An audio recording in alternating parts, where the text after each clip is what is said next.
લોકસભાની ચૂંટણીને લઈને રાજકીય પક્ષો ઝંઝાવાતી પ્રચારમાં લાગી ગયા છે તો રાજકીય પક્ષોના નેતાઓ વિવિધ રાજ્યોમાં જઈને રેલીઓ અને જાહેર સભાઓ પણ કરી રહ્યા છે। વડાપ્રધાન નરેન્દ્ર મોદી આજે જમ્મુના ઉધમપુરમાં રેલીને સંબોધિત કરી હતી। વડાપ્રધાન નરેન્દ્ર મોદીએ ઉધમપુરમાં કહ્યું કે આ ચૂંટણી માત્ર સાંસદોને ચૂંટવાની નથી, તેના બદલે દેશમાં મજબૂત સરકાર બનાવવાની છે। જ્યારે સરકાર મજબૂત હોય છે ત્યારે તે જમીન પરના પડકારોને પહોંચી વળવા માટે કામ કરતી જોવા મળે છે। તો પીએમ મોદીએ કહ્યું કે ભાજપે જમ્મુ કાશ્મીરમાંથી કલમ 370 હટાવી, અન્ય કોઈ રાજકીય પક્ષમાં તેને હટાવવાની હિંમત ન હતી।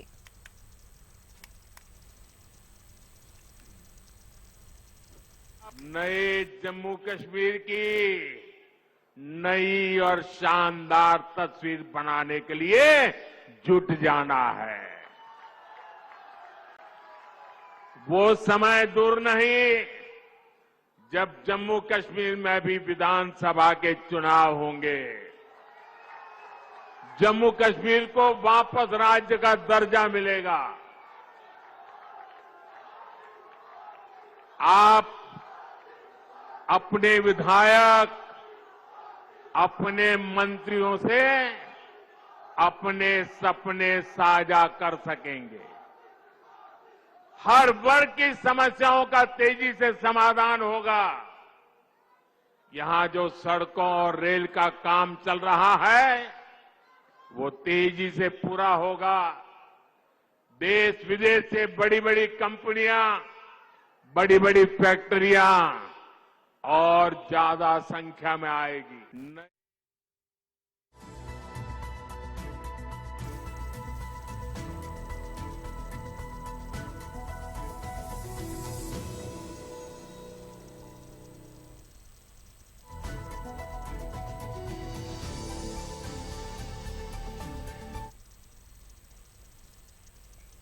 પીએમ મોદી જમ્મુ કાશ્મીરના ઉધમપુર બાદ રાજસ્થાન પહોંચ્યા છે તો રાજસ્થાનના બાડમેરમાં ચૂંટણી સભા સંબોધન દરમિયાન મોદીએ વિપક્ષ પર આકરા પ્રહાર કર્યા। મોદીએ કોંગ્રેસ પર પ્રહાર કરતા જણાવ્યું હતું કે 70 વર્ષ સુધી માતા બહેનોની વાત કોઈએ સાંભળી નહીં। જ્યારે તમે તમારા પુત્ર મોદીને સેવા કરવાનો મોકો આપ્યો ત્યારે મેં જળ જીવન મિશન શરૂ કરીને આ મુશ્કેલીનો અંત લાવવાની પહેલ કરી।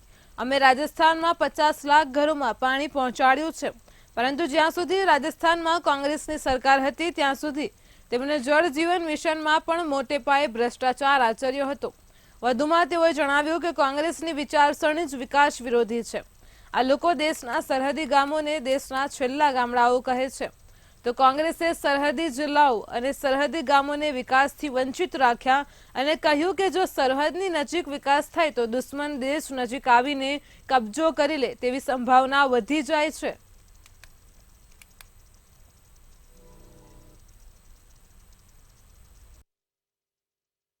भारत माता की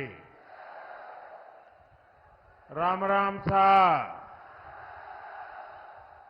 शक्ति और भक्ति परिचायक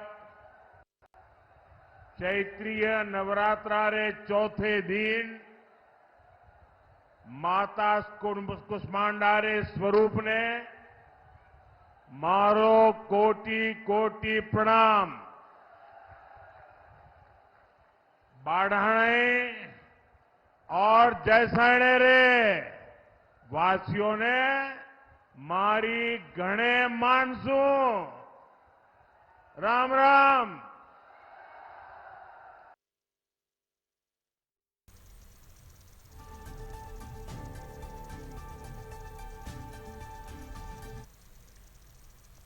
કેન્દ્રીય સ્તરે ઉનાળો અને હીટવેવને લઈને બેઠક યોજાઈ હતી। આ બેઠકમાં દેશના વડાપ્રધાન નરેન્દ્ર મોદી પણ ઉપસ્થિત રહ્યા હતા, જેમાં હીટવેવ, મોન્સૂન અને આરોગ્ય ક્ષેત્રની તૈયારીઓની સમીક્ષા કરી હતી। તો હવામાન અંગે આઈએમડી અને એનડીએમએ જણાવ્યું હતું કે એપ્રિલથી જૂન મહિનામાં દેશના મોટાભાગના ભાગોમાં સામાન્ય કરતાં વધુ તાપમાન રહેવાની સંભાવના છે।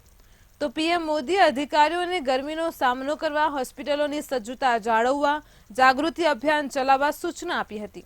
આરોગ્ય મંત્રાલય અને એનડીએમએની સલાહ પ્રાદેશિક ભાષાઓમાં અનુવાદિત થાય તે સુનિશ્ચિત કરવા પણ કહ્યું હતું, તેથી વધુમાં વધુ લોકો જાગૃત થશે।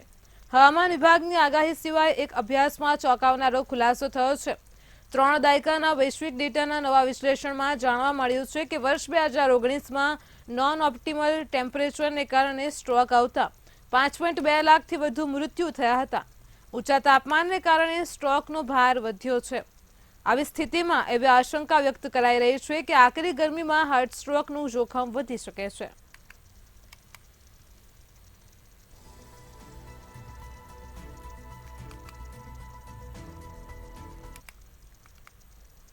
ભાજપના રાષ્ટ્રીય અધ્યક્ષ જેપી નડ્ડાએ મધ્યપ્રદેશના છિંદવાડામાં જાહેર રેલીને સંબોધિત કરી હતી. જાહેર રેલીને સંબોધિત કરતા જેપી નડ્ડાએ કહ્યું કે કોંગ્રેસ પર પ્રહાર કર્યા. પીએમ મોદીએ રાજકારણની સાચી વ્યાખ્યા આપી. સંસ્કૃતિ પદ્ધતિ બદલી નાખી છે. તો ભારતમાં 10 વર્ષ પહેલા જાતિ ધર્મ વિસ્તારના આધારે રાજકારણ થતું હતું. 70 વર્ષ સુધી કોંગ્રેસે ભાઈઓને એકબીજા સામે લડાવ્યા. હવે વિકાસવાદનું રાજકારણ થાય છે. હવે ખેડૂતો પણ વિકાસ ઈચ્છે છે અને યુવાનોના સપનાને પાંખો મળી છે.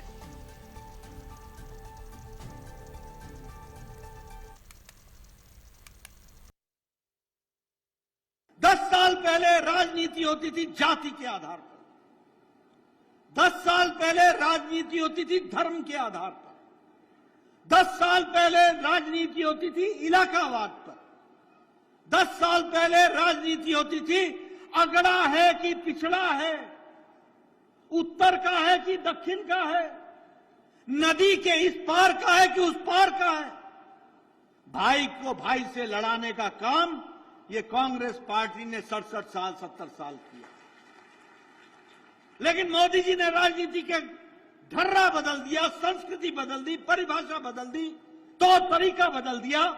अब राजनीति हो रही है तो वो विकासवाद की राजनीति हो रही है और विकास के साथ. લોકસભાની ચૂંટણી વચ્ચે ભાજપે કોંગ્રેસને બેવડો ઝટકો આપ્યો છે. તો છિંદવાડાથી વાત કરીએ જિલ્લા પંચાયતના ઉપાધ્યક્ષ અને સાગરની સુરખી વિધાનસભા બેઠકના પૂર્વ ધારાસભ્ય પારુલ સાહુ ભાજપમાં જોડાઈ ગયા છે. લોકસભા ચૂંટણી વચ્ચે પૂર્વ સીએમ કમલનાથના નજીકના લોકો એક પછી એક તેમનો સાથ છોડી રહ્યા છે. તો લોકસભા ચૂંટણીમાં પૂર્વ સીએમ કમલનાથની મુસીબતો પણ ઓછી થતી દેખાતી નથી. છિંદવાડાના કોંગ્રેસી નેતા કમલનાથ છોડીને ભાજપમાં જોડાઈ રહ્યા છે. હવે છિંદવાડા જિલ્લા પંચાયતના ઉપપ્રમુખ અમિત સક્સેના ભાજપમાં જોડાયા છે.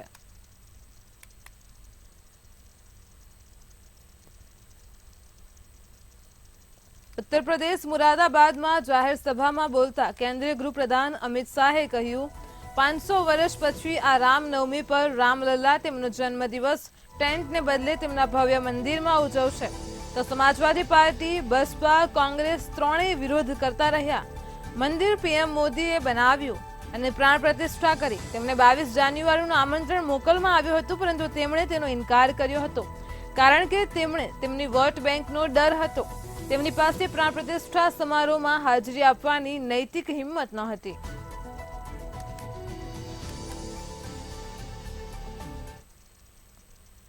ये सपा, बसपा, कांग्रेस, ये तीनों लोग मंदिर का विरोध करते रहे.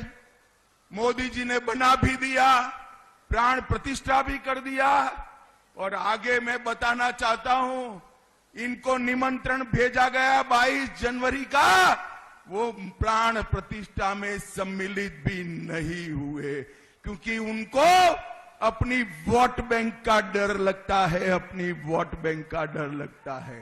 भाई और बहनों, मैं आज मुरादाबाद वालों को कहने आया हूं, जिन्होंने सालों तक ये मंदिर को बनने नहीं दिया, उनमें इतनी नैतिक हिम्मत भी नहीं है कि प्राण प्रतिष्ठा के वक्त मंदिर की प्राण प्रतिष्ठा में उपस्थित रह जाए.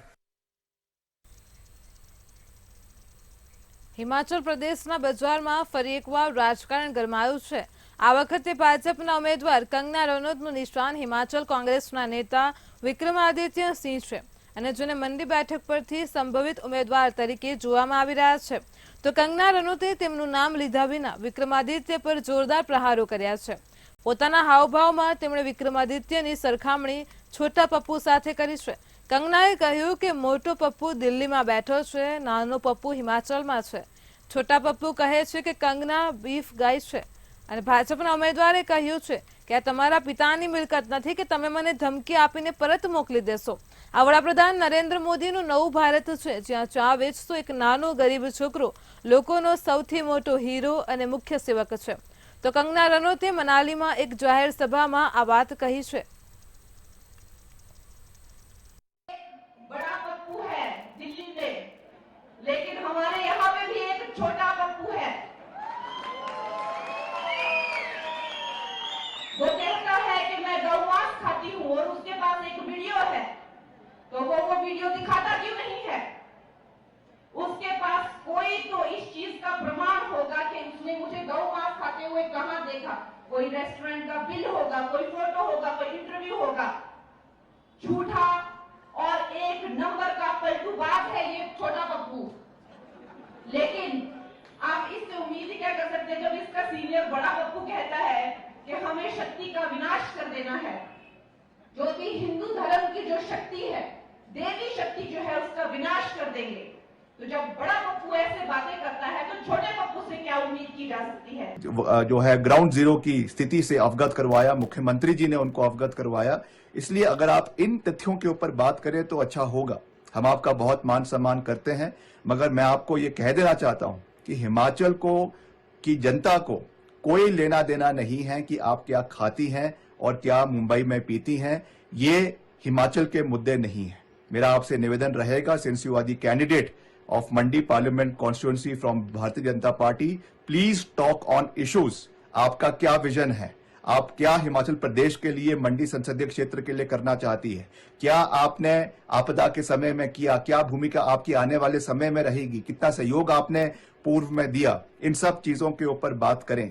ये बिना मतलब की बातें जिनका प्रदेश के लोगों के साथ कोई सरोकार नहीं है, इस तरीकों की बात कर आप जनता का समय जो है वो व्यर्थ कर रही हैं। इसलिए मेरा आपसे ये निवेदन रहेगा।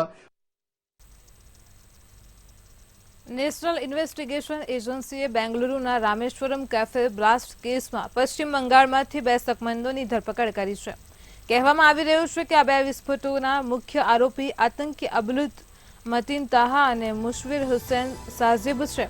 બંનેની પૂછપરછ કરવામાં આવી રહી છે। આ માહિતી સામે આવી છે કે એનઆઈએ કોલકાતા નજીક કોઈ જગ્યાએથી બંનેની ધરપકડ કરી છે। બંને ઘણા સમયથી ફરાર હતા।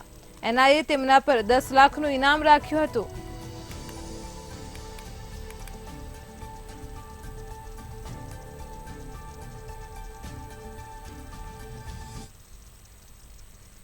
બસપાએ યુપી લોકસભા ચૂંટણી માટે ઉમેદવારોની ચોથી યાદી જાહેર કરી છે અને જેમાં 9 ઉમેદવારોની જાહેરાત કરવામાં આવી છે। આ યાદીમાં બીએસપીનું સોશિયલ એન્જિનિયરિંગ દેખાઈ રહ્યું છે। 9 નામોની યાદીમાં 3 બ્રાહ્મણ, 3 ઓબીસી, 2 મુસ્લિમ અને 1 એસસી કેટેગરીના ઉમેદવારો છે। તો આ પહેલા બસપાએ 36 ઉમેદવારો ઊભા રાખ્યા હતા। હવે વધુ 9 સહિત 45 બેઠકો માટે નામો ફાઇલ થઈ ગયા છે। બાકીની 35 બેઠકો માટેના ઉમેદવારોના નામ હજી જાહેર થવાના બાકી છે।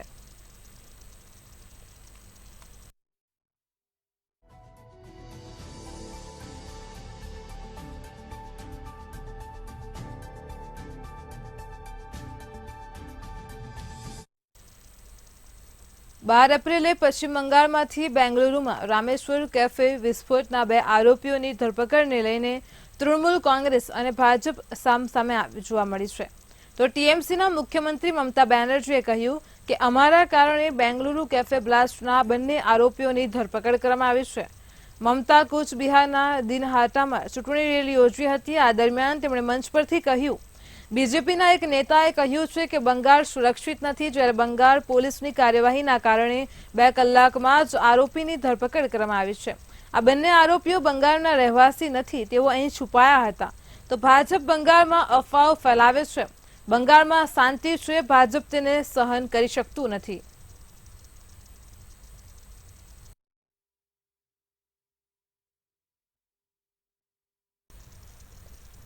લોકસભા ચૂંટણી 2024 માટે ત્રીજા તબક્કાનું નામાંકન આજથી શરૂ થઈ ગયું છે, જેમાં 12 રાજ્યની 94 બેઠક માટે ઉમેદવારો પોતાની ઉમેદવારી નોંધાવશે। 19 એપ્રિલ ફોર્મ ભરવાની છેલ્લી તારીખ છે। પ્રથમ તબક્કા માટે જે ઉમેદવારોએ ઉમેદવારી નોંધાવી છે તેમાં સૌથી અમીર ઉમેદવાર એ કમલનાથના પુત્ર નકુલનાથ છે। તેમની જંગમ અને સ્થાવર સંપત્તિ 717 કરોડ રૂપિયા છે। 2024ની લોકસભા ચૂંટણી લડી રહેલા ઉમેદવારોની સંપત્તિ સ્થાવર મિલકતો કરતા જંગમ મિલકતોના રૂપમાં વધુ છે. પ્રથમ તબક્કાના 10 સૌથી ધનિક ઉમેદવારોની કુલ સંપત્તિ 2664 કરોડ રૂપિયા થાય છે. આમાં જંગમ મિલકતની કિંમત 1815 કરોડ રૂપિયા છે, જ્યારે સ્થાવર મિલકત માત્ર 849 કરોડ રૂપિયા છે. તો એસોસિએશન ફોર ડેમોક્રેટિક રિફોર્મ્સના રિપોર્ટના વિશ્લેષણમાં આ તમામ આંકડાઓ સામે આવ્યા છે. જો કે હાલમાં સુપ્રીમ કોર્ટે એક કેસના નિર્ણયમાં કહ્યું છે કે ઉમેદવારો માટે તમામ જંગમ સંપત્તિ જાહેર કરવી જરૂરી નથી. દરેક કેસની પોતાની વિશેષતા હોય છે. જો ઉમેદવાર તેની તમામ જંગમ મિલકતો જાહેર ન કરે તો તેને તરત જ કઠેડામાં ઊભો કરી શકાય નહીં. આને નોંધપાત્ર દોષ ગણી શકાય નહીં.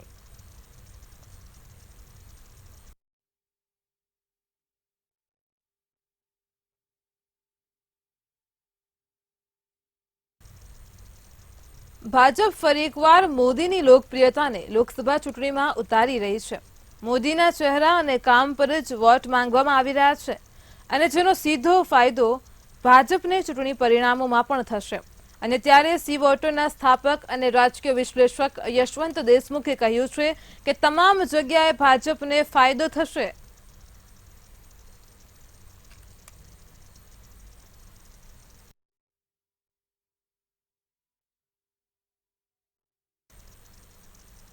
મથુરાના સાંસદ અને લોકસભાના ઉમેદવાર હેમા માલિનીનો એક વિડીયો સોશિયલ મીડિયા પર ઝડપથી વાયરલ થઈ રહ્યો છે. આ વિડીયોમાં હેમા માલિની ચૂંટણી પ્રચાર દરમિયાન મહિલા ખેડૂતો સાથે ઘઉંની કાપણી કરતા જોવા મળે છે.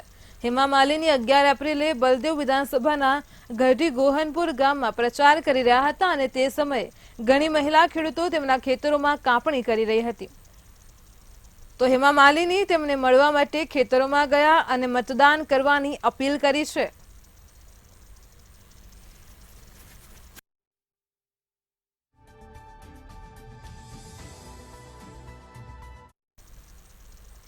રાજસ્થાનના દિગ્ગજ નેતા વસુંધરા રાજે અને પૂર્વ મુખ્યમંત્રી અશોક ગેહલોત રાજસ્થાનના ચૂંટણી રાજકારણમાં એક સમય મહત્વની ભૂમિકા ભજવનાર બે દિગ્ગજ નેતાઓ હતા, અને ત્યારે આ વખતે લોકસભા ચૂંટણી પ્રચારમાંથી બંને નેતાઓ ગાયબ છે.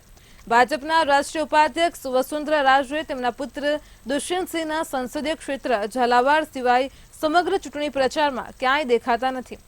તો તેમણે પોતાના ગૃહ મત વિસ્તાર ધોલપુર કરોલી સંસદીય ક્ષેત્રથી એક પણ મુલાકાત લીધી નથી. બીજી તરફ કોંગ્રેસમાં પૂર્વ મુખ્યમંત્રી અશોક ગેહલોત પણ તેમના પુત્ર વૈભવ ગેહલોતના સંસદીય ક્ષેત્ર સિરોહી જાલોરમાં વધુ સક્રિય છે. 2 અઠવાડિયાના ચૂંટણી પ્રચાર દરમિયાન ગેહલોત 10 દિવસ સુધી વૈભવ ગેહલોત માટે સમર્થન મેળવવામાં જ વ્યસ્ત રહ્યા હતા. ચૂંટણી જાહેર થયા બાદ ગેહલોતે 4 સંસદીય મત વિસ્તારોની મુલાકાત લીધી હોવા છતાં તેમણે તેમના મનપસંદ ઉમેદવારો માટે જ મત માંગ્યા હતા.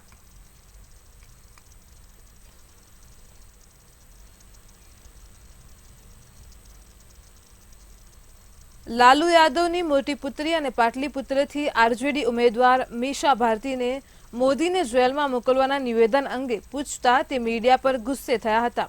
તેમણે પત્રકારોને કહ્યું છે કે ભાજપનો એજન્ડા નક્કી ન કરો. મેં આ કહ્યું નથી. તમે લોકો સંપૂર્ણ નિવેદન બતાવતા નથી. નિવેદનને વિકૃત કરવામાં આવ્યું છે. મેં ચૂંટણી બોન્ડ પર નિવેદન આપ્યું હતું. મેં કહ્યું હતું કે અમારી સરકાર બનશે તો અમે તેની તપાસ કરાવીશું અને બધાને જેલમાં નાખીશું.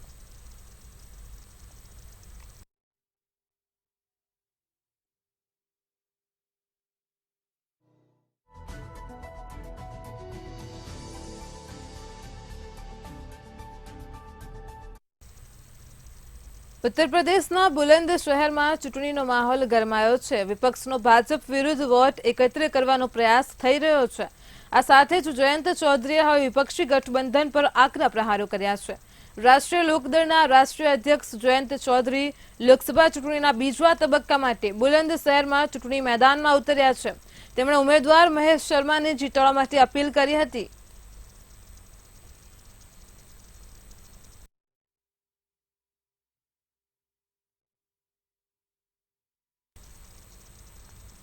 સાત મેના રોજ યોજાનારી લોકસભા ચૂંટણીના ત્રીજા તબક્કા માટે 12 રાજ્યોની 94 બેઠકો પર શુક્રવારે નામાંકન પ્રક્રિયા શરૂ થઈ ગઈ છે. તો ચૂંટણી પંચે રાષ્ટ્રપતિ વતી નોટિફિકેશન બહાર પાડ્યા બાદ આ પ્રક્રિયા શરૂ થઈ હતી. ફોર્મ ભરવાની છેલ્લી તારીખ 19 એપ્રિલ છે, ત્યારે લોકો દ્વારા મતદાર જાગૃતિની એક અનોખી પહેલ કરવામાં આવી રહી છે અને જેમાં ચેન્નાઈમાં સ્કુબા ડાઇવર્સે સમુદ્રમાં ડૂબકી લગાવી અને નીલંકરાઈ ખાતે 60 ફૂટ પાણીની અંદર મતદાન પ્રક્રિયા હાથ ધરી હતી, જેના પર ભારતના ચૂંટણી પંચે ટ્વીટ કર્યું હતું.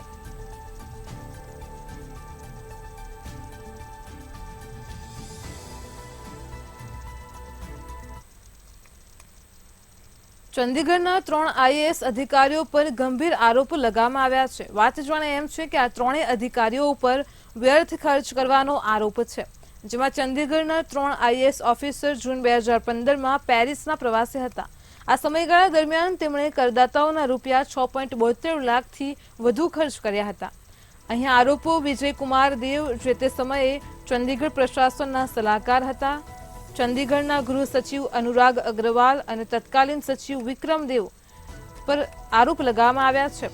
તો કરદાતાઓના નાણાંનો દુરુપયોગ કરવા બદલ તેમની તપાસ કરવામાં આવી રહી છે. આરોપ છે કે આ ત્રણેય અધિકારીઓએ મનસ્વી રીતે પેરિસની તેમની યાત્રાનો સમયગાળો લંબાવ્યો, ટ્રીપ દરમિયાન ખૂબ જ મોંઘી હોટલોમાં રોકાયા અને તમામ નિયમોની અવગણના કરીને એકબીજાની ટ્રીપ્સને મંજૂરી આપી.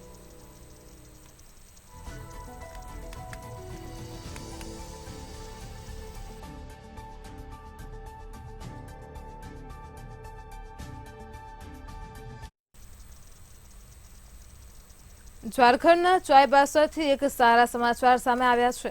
લોકસભા ચૂંટણી પહેલા પોલીસ અને સીઆરપીએફને નક્સલવાદીઓને કાબૂમાં લેવામાં અત્યાર સુધીની સૌથી મોટી સફળતા મળી છે. તો સમગ્ર દેશમાં ચૂંટણી આચારસંહિતાના અમલ વચ્ચે એક સગીર નક્સલવાદી અને 15 કુખ્યાત નક્સલવાદી એ મુખ્ય પ્રવાહમાં જોડાયા અને ચાઈબાસા પોલીસ લાઇનની સામે એક સાથે આત્મસમર્પણ કર્યું હતું. તો આ નક્સલીઓએ ગુરુવારે ડીઆઈજી મનોજ રતન ચોથા સમક્ષ આત્મસમર્પણ કર્યું હતું. આત્મસમર્પણ કરનારા નક્સલવાદીઓનું કહેવું છે કે તેઓ 1 કરોડ રૂપિયાનું ઇનામ ધરાવતા નક્સલવાદી પતિરામ માઝી અને મિશિર બેસરાના શોષણને કારણે ઘણા સમયથી પરેશાન હતા. આ દરમિયાન મુખ્ય પ્રવાહમાં જોડાવા માટે જિલ્લા વહીવટીતંત્ર દ્વારા શરૂ કરાયેલ અભિયાને સૌને પ્રભાવિત કર્યા અને આ જ કારણ છે આપણે હવે નક્સલવાદીઓના લોહિયા રસ્તાઓથી દૂર થઈ ગયા છે.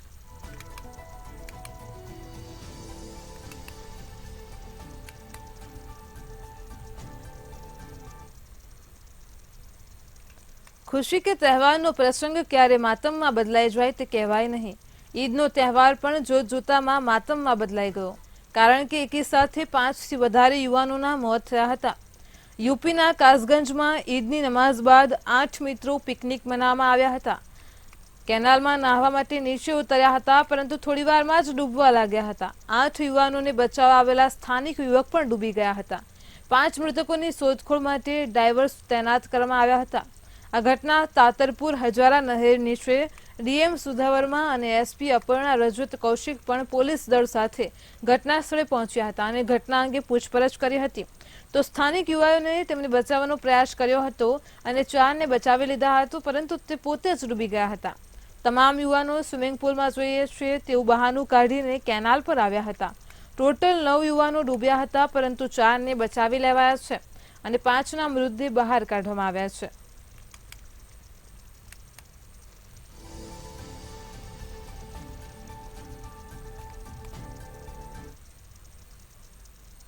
વિયેતનામની એક અદાલતે real estate business woman Truong My લેનને એક મોટા કૌભાંડમાં સામેલ થવા બદલ ફાંસીની સજા ફટકારી છે.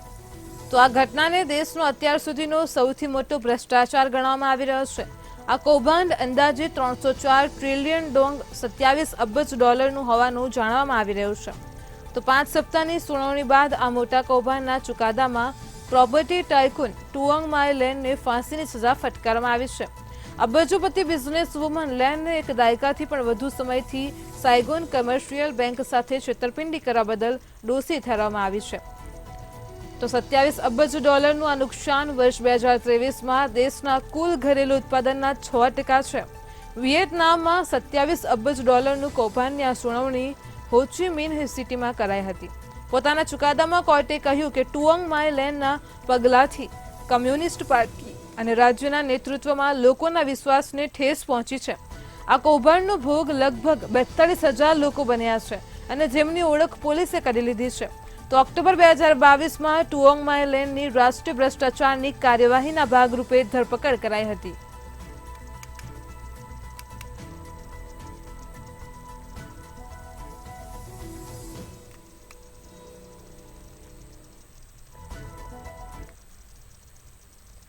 ઉત્તર કોરિયાના પાટનગર નજીક આવેલી દેશની મુખ્ય લશ્કરી યુનિવર્સિટીના વિદ્યાર્થીઓને સંબોધનમાં ઉત્તર કોરિયાના સરમુખત્યાર કિમ જોંગ ઉને કહ્યું હતું કે જો આપણા શત્રુઓ Democratic People's Republic of Korea ઉપર હુમલો કરવાની જરા પણ કાર્યવાહી કરશે તો DPRK તેનો કટ્ટર જવાબ આપશે જ. કિમ જોંગ ઉને કહ્યું હતું કે વિશ્વની ભૂરાજકીય પરિસ્થિતિ અસ્થિર બની ગઈ છે. વિશેષતઃ આપણા દેશ આસપાસની પરિસ્થિતિ તો ઘણી જ અસ્થિર બની ગઈ છે અને તેથી હવે યુદ્ધ તૈયારીઓ શરૂ કરી દેવાનો સમય આવી ગયો છે. ઉને વિશ્વની ગૂંચવણભરી રાજકીય પરિસ્થિતિ અને અનિશ્ચિત તથા અસ્થિર બની રહેલી વૈશ્વિક ભૂરાજકીય પરિસ્થિતિ અંગે શ્રોતાવર્ગનું ધ્યાન દોર્યું હતું. કિમે પુતિન સાથેના કરારો તાજેતરમાં જ વધુ ઘનિષ્ઠ કર્યા હતા અને જે પ્રમાણે રશિયા ઉત્તર કોરિયાને પરમાણુ ટેકનોલોજી સહિત અન્ય શસ્ત્રોમાં આધુનિકરણની ટેકનિક તેને આપવાનું છે, જેના બદલામાં ઉત્તર કોરિયા રશિયાને યુક્રેન યુદ્ધમાં ઉપયોગી બને તેવા શસ્ત્રો આપવાનું છે.